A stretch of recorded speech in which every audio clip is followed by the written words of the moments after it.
আসসালামু আলাইকুম ওরহমতুল্লাহি ওবারাকাতুহ। হাসিবুরস লার্নিং একাডেমিতে তোমাদেরকে স্বাগতম। আশা করি সবাই ভালো আছো। আমিও আল্লাহর রহমতে ভালো আছি। তো আমাদের আজকের টপিক হচ্ছে মানুষ মোহাম্মদ সাল্লাল্লাহু আলাইহি সাল্লাম। লেখক হচ্ছে মোহাম্মদ ওয়াজেদ আলী। তো মোহাম্মদ ওয়াজেদ আলী 1896 সালে সাতক্ষীরা জেলার বাঁশদহ গ্রামে জন্মগ্রহণ করেন।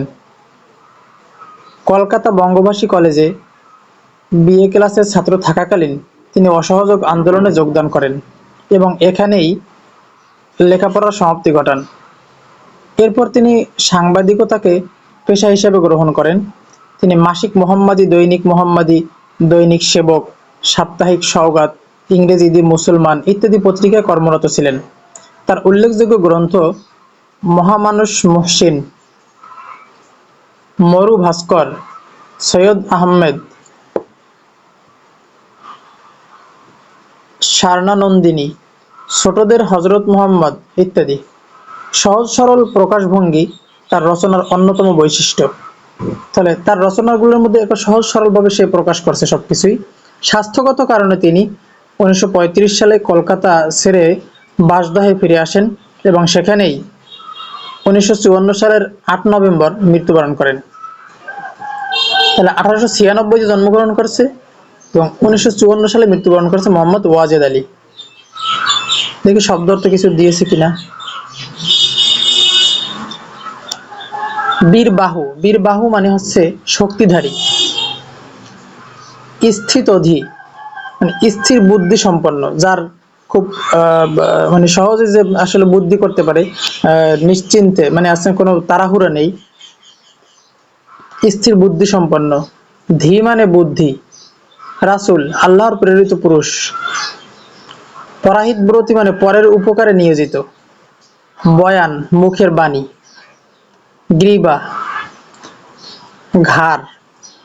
অকুত ভয়, অকুত ভয় মানে হচ্ছে নির্ভয়, নির্যাতন, অত্যাচার, জুলুম। কুসুম কোমল মানে ফুলের মতো নরম। লোস্ট্রাঘাত ঢিলের আঘাত।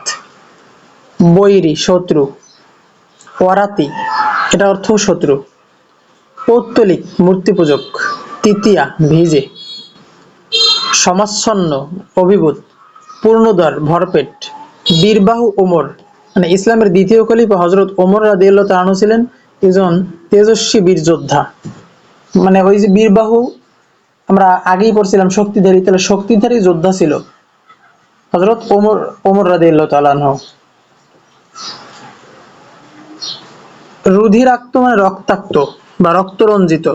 রাহি মানে পথিক বা মুসাফির। পুলক দীপ্তি আনন্দের উল্লাস। অনুরুদ্ধ মানে অনুরোধ।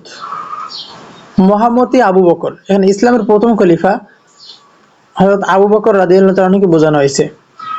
মক্কা সৌদি আরবের অন্যতম প্রধান নগরী, যেখানে আল্লাহ রাসূলের জন্মগ্রহণ করছে। মদিনা সৌদি আরবের অবস্থিত মুসলিম বিশ্বের দ্বিতীয় সম্মানিত নগরী। তো মক্কার পরে মদিনা, যেখানে আল্লাহ রাসূল গিয়েছিল আর কি হিজরত করে। হিজরত শব্দের অর্থ পরিত্যাগ, মানে মক্কা ছেড়ে উনি মদিনায় গেছে। তায়েফ মানে সৌদি আরবের দক্ষিণাঞ্চলের একটি উর্বর প্রদেশ। উর্বর মানে যেখানে আর কি ফসলাদি হয়। বদর, ওহুদ, আহজাব, খয়বর মানে হযরতের জীবনকালে ভিন্ন ধর্মাবলম্বীদের বিরুদ্ধে এসব স্থানে মুসলমানদের যুদ্ধ হয়েছে। এই যুদ্ধের জায়গাগুলো বদরের যুদ্ধ, ওহুদের যুদ্ধ, আহজাবের যুদ্ধ, খাইবারের যুদ্ধ, মানে যেই জায়গায় যেটা হয়েছে ওটার নামকরণ করা হয়েছে। খালিদ হযরতের জীবিতকালে ইসলামের প্রখ্যাত বীর যোদ্ধা এবং সেনাপতি খালিদ। সাফা, সাফা ও মারওয়া দুটি ছোট পাহাড় কাবার নিকটে অবস্থিত। ইব্রাহিম আলাইহিস সালামের স্ত্রী বিবি হাজেরা শিশুপুত্র ইসলামের পিপাসা মানে ইসমাইলের যখন পিপাসা হয়েছে, তো পিপাসার সময় পানি সন্ধানে এই দুই পাহাড়ে দৌড়াদৌড়ি করছে। আয়েশা রাদিয়াল্লাহু তাআলা আনহা হযরত আবু বকরের কন্যা, রাসূলুল্লাহ সাল্লাল্লাহু আলাইহি ওয়াসাল্লামের অন্যতম সহধর্মিণী। তো আমরা মূল গল্পে চলে যাই।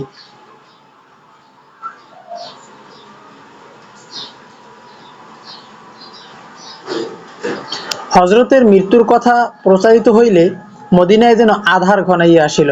মানে রাসূলুল্লাহ সাল্লাল্লাহু আলাইহি ওয়াসাল্লামের মৃত্যুর কথা যখন বলছে, মদিনা যেন অন্ধকার নেমে আসছে, কারণ সবাই তাকে ভালোবাসতো। কাহারও মুখে আর কথা সরে না, কেহ বা পাগলের মতো কাণ্ড শুরু করে। রাসূলুল্লাহর পীড়া খবর শুনিবার জন্য বহু লোক জমায়েত হইয়াছে। কে একজন বলিলেন, তাহার মৃত্যু হইয়াছে। বীরবাহু ওমর উলঙ্গ তরবারি হাতে লইয়া লাফাইয়া উঠিলেন, যে বলিবে হযরত মরিয়াছেন, তাহার মাথা যাইবে। মানে উলঙ্গ তরবারি বলতে এখানে ওই যে তরবারিটা ওর বক্স থেকে বের করা আর কি, এটাই বোঝানো হয়েছে।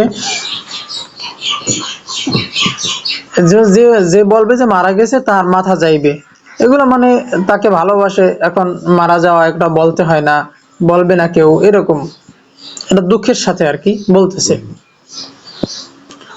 মহামতি আবু বকর শেষ পর্যন্ত হজরতের মৃত্যুসজ্জার পাশে ছিলেন। তো আবু বকর রাদিয়াল্লাহু তাআলা আনহু এই হজরতের মৃত্যুসজ্জার একবারে পাশে ছিলেন। তিনি গম্ভীরভাবে জনতার মধ্যে দাঁড়াইলেন, বলিলেন, যাহারা হজরতের পূজা করিত তাহারা জানুক তিনি মারা গিয়েছেন। এখানে পূজা করা বলতে আসলে পূজা না, এখানে পূজা শব্দটা শুনতে কেমন যেন শোনা যায় যে অন্য ধর্মে এটা ব্যবহার করে, আমরা আসলে তো পূজা ব্যবহার করি না, মানে তারা যাতে অনুসরণ করিতেন আর কি।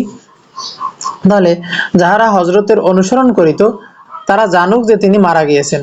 আর যাহারা আল্লাহর উপাসক তাহাদের জানা উচিত আল্লাহ অমর, অবিনশ্বর। আল্লাহর মৃত্যু নাই, কিন্তু রাসূলের মৃত্যু আছে। রাসূল আমাদের মতোই মানুষ, এটা এসে বোঝাতে চাচ্ছে।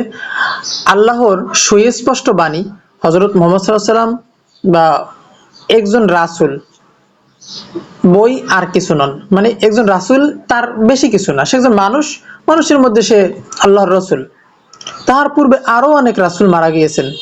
রাসূলুল্লাহ সাল্লাল্লাহু আলাইহি ওয়াসাল্লাম মরিতে পারেন, নিহত হইতে পারেন, তাই বলিয়ে তিনি যেই সত্য আমাদের দিয়ে গেলেন তাহাকে কি তোমরা মাথা পাতিয়া গ্রহণ করিবে না? তাহলে তিনি একজন মানুষ, আমাদের মতোই মানুষ, কিন্তু উনি আল্লাহর রাসূল প্রেরিত। তো উনি মারাও যাবেন, কিন্তু উনি যে জিনিস আমাদের মাঝে রেখে গেছে, এই যে ইসলাম ধর্ম, কোরআন, হাদিস, এগুলো যে রেখে গেছে, এগুলো কি আমরা মাথা পাতিয়ে গ্রহণ করিব না? এই প্রশ্ন করলো। এই বিশ্বভুবনে ওই দূর অন্তরিক্ষে যাহা কিছু দেখিতে পাও সবই আল্লাহর সৃষ্টি, তাহারই দিকে সকলের মহাযাত্রা।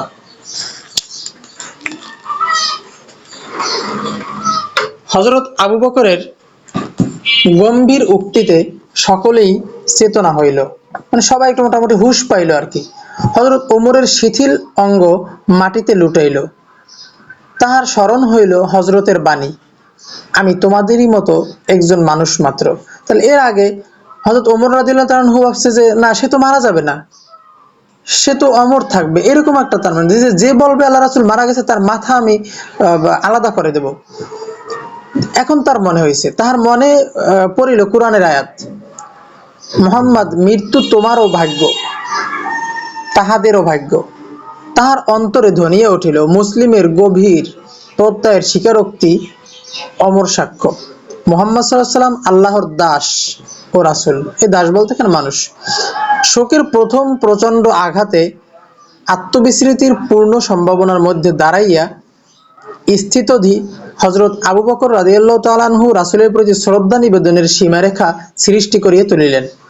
তিনি রাসূল সাল্লাল্লাহু আলাইহি ওয়াসাল্লাম, কিন্তু তিনি মানুষ, আমাদেরই মতো দুঃখ বেদনা, জীবন মৃত্যুর অধীন রক্ত মাংসে গঠিত মানুষ। এই কথাই বৃদ্ধ হযরত আবু বকর সিদ্দিক রাদিয়াল্লাহু তাআলা আনহু মূর্ছিত মুসলিমকে বুঝাই দিলেন। কারণ আবু বকর রাদিয়াল্লাহু তাআলা আনহু আল্লাহ রাসূলের থেকে সিনিয়র ছিল এবং তিনি আল্লাহ রাসূলের শ্বশুর ছিলেন। তো উনি বৃদ্ধ ছিলেন এবং উনি মানুষকে এটা খুব সুন্দরভাবে বুঝিয়ে বলিলেন যে তিনি তো আমাদের মতো রক্ত মাংসের মানুষ, তার সুখ আছে, দুঃখ আছে, এবং তিনি মারা যাবেন। তো সেই নিয়ম অনুযায়ী সে মারা গেছেন। তিনি মানুষের মন আকর্ষণ করিয়েছিলেন মুখ্যত তাহার মানবীয় গুণাবলী দ্বারা। তাহলে তিনি তাহার মানুষের মন যে আকর্ষণ করছে তার গুণাবলী দ্বারা। মক্কার শ্রেষ্ঠ বংশে তিনি জন্মেছিলেন, কিন্তু বংশগৌরব হযরতের সচেতন চিত্তে মুহূর্তের জন্য স্থান লাভ করে নাই। যদিও সেটা বড় বংশে জন্মগ্রহণ করছে, এই বংশ গৌরব তিনি কখনোই করেন নাই। জন্মদুঃখী হইয়া তিনি সংসারে আসিয়াছেন, কারণ জন্মের সময়ই তার বাবা ছিল না, এই জন্ম দুঃখী। এই দুঃখের বেদনা তাহার দেহ সৌন্দর্য ও চরিত্র মাধুরীর সহিত মিলিয়া তাহাকে নরনারীর একান্ত প্রিয় করিয়া তুলিয়াছিল। আবাল্য তিনি ছিলেন আল আমিন, তারপর তিনি ছিলেন সত্যবাদী, বিশ্বস্ত, প্রিয়ভাষী, সত্যবাদী। তাহার অসাধারণ যোগ্যতা, বুদ্ধি, বিচার শক্তি, বলিষ্ঠ দেহ দেখিয়া মানুষ অবাক হয়ে যাইত। এই সকল গুণ বিবি খাদিজাকে আকর্ষণ করেছিল। তাহলে বিবি খাদিজা ছিল একজন রূপবান, তারপরে তার অনেক সম্পদ ছিল এবং তিনি তার সিনিয়র ছিলেন, কিন্তু আল্লাহ রাসূলের যে এই বুদ্ধি, বিচার শক্তি, দেহ, মানে সবকিছু দেখে সে আকর্ষণ বোধ করছে। বস্তুত হজরতের রূপলাবণ্য ছিল অপূর্ব, অসাধারণ। মক্কা হইতে মদিনায় হিজরতের পথে এক পরহিতব্রতী দম্পতির কুটিরে তিনি আশ্রয় নেন। রাহি পথিকদের সেবা করাই ছিল তাহাদের ব্রত, তারা পথিকদের সেবা করত। তো হজরত যখন আসিলেন, কুটির স্বামী আবু মাবদ মেষপাল চড়াইতে গিয়েছিলেন। তাহার পত্নী উম্মে মাবদ ছাগিদুগ্ধ দিয়া হজরতের তৃষ্ণা দূর করিলেন। গৃহপতি ফিরিলে এই নারী স্বামীর কাছে নব অতিথির রূপ বর্ণনা করেন। সুন্দর সুদর্শন পুরুষ তিনি, এটাই বলছেন। তাহার শীর্ষে সুদীর্ঘ কুঞ্চিত কেশপাশ বয়ানে অপূর্ব কান্তশ্রী। তাহার আয়াতকৃষ্ণ দুটি নয়ন কাজল রেখার মতো যুক্ত ভ্রুযুগল। তাহার সুউচ্চ গ্রীবা, কালো কালো দুটি চোখের ঢলঢল চাহনি মন প্রাণ কাড়িয়া নেয়। কতভাবে বলতেছে তাকে, তার রূপ বর্ণনা করতেছে। গুরুগম্ভীর তাহার নীরবতা, মধুবর্ষী তাহার মুখের ভাষণ, বিনীত নম্র তাহার প্রকৃতি। তিনি দীর্ঘ নন, খর্বও নন, কৃশ নন। এক অপূর্ব পুলকদীপ্তি তাহার চোখে মুখে, বলিষ্ঠ পৌরুষের ব্যঞ্জনা তাহার অঙ্গে। বড় সুন্দর, বড় মনোহর সেই অপরূপ রূপের অধিকারী। সত্যই হজরত বড় সুদর্শন পুরুষ ছিলেন। তাহলে উনি এতগুলো তার বর্ণনা দিচ্ছেন, তিনি কেমন? তিনি বেশি লম্বাও নন, একেবারে খর্বও নন, মানে একবারে খাটো নন, বা এরকম কালো নন, মানে অনেকভাবে, মানে দেখতে যেভাবে মানুষকে দেখতে খুব বেশি ভালো লাগে তিনি ওই রকম, এটাই বুঝাইতে চাইছেন। তাহার চেহারা মানুষের চিত্ত আকর্ষণে যতটুকু সহায়তা করে তাহার সবটুকু তিনি পাইয়াছিলেন। মানে মানুষের মন পাওয়ার জন্য চেহারায় যতটুকু সৌন্দর্য দরকার সবই তার ভিতরে ছিল। সত্যের নিবিড় সাধনায় তাহার চরিত্র মধুময় হয়ে উঠিয়েছিল। কাছে আসিলেই মানুষ তাহার আপনজন হয়ে পড়িত। অকুত ভয় বিশ্বাসে তিনি অজেয় হয়েছিলেন। শত্রুর নিষ্ঠুরতম নির্যাতন তাহার অন্তরের লৌহ কপাটে আহত হইয়া ফিরিয়া যাইত। কিন্তু সত্যে তিনি বজ্রের মতো কঠিন, পর্বতের মতো অটল হইলেও করুণায় তিনি ছিলেন কুসুম কমল। তাহলে সত্যে যেমন তিনি কঠিন ছিলেন, তিনি মানুষের জন্য করুণা করার ক্ষেত্রে তিনি একেবারেই কুসুম কমল ছিলেন, নরম। বৈরীর অত্যাচারে বারবার তিনি জর্জরিত হয়েছিলেন।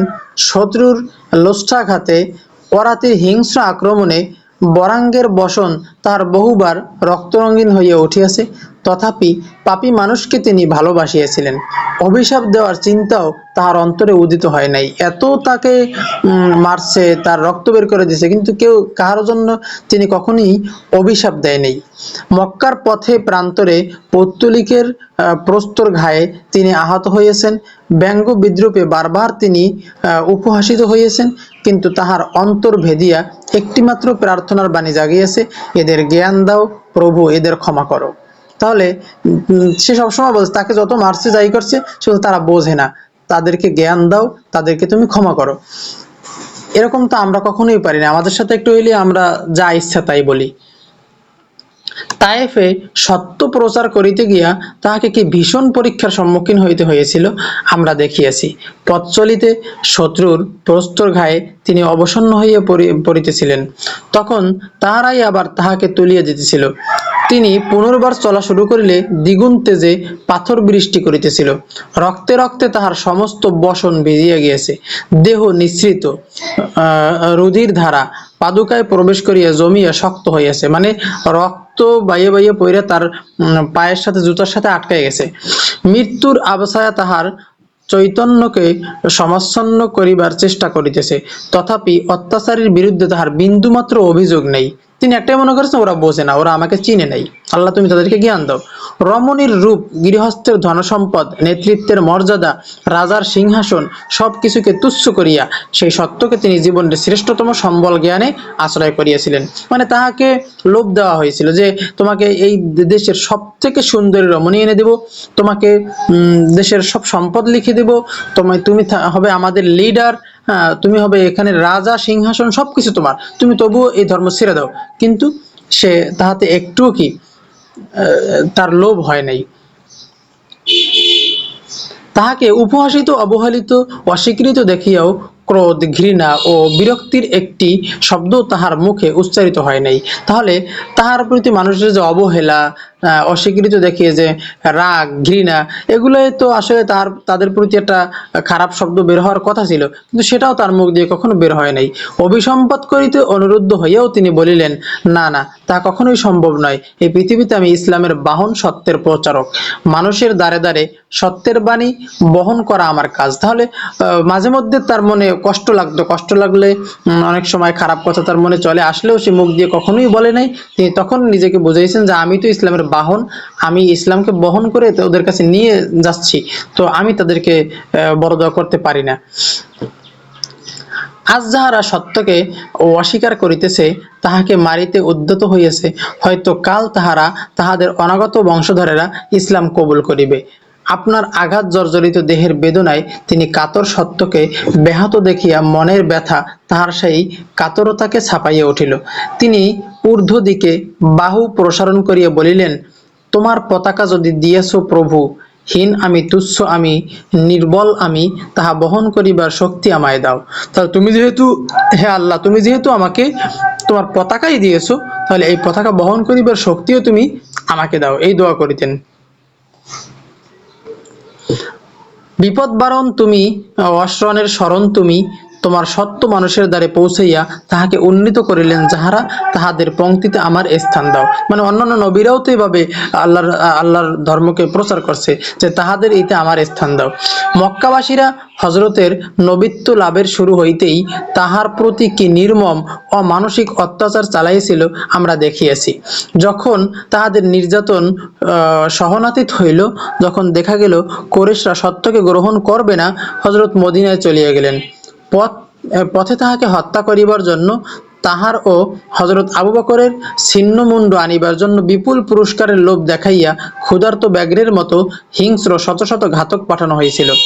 বদর, ওহদ ও আহজাব বা খন্দক যুদ্ধে মক্কার বাসিন্দা এবং তাহাদের মিত্র জাতিরা সম্মিলিত হইয়া ইসলামের ও মুসলিমের চিহ্নটুকু পর্যন্ত ধরাপৃষ্ঠ হইতে মুছিয়া ফেলিবার জন্য প্রাণপণ করিল, মানে প্রাণপণ চেষ্টা করছে আর কি।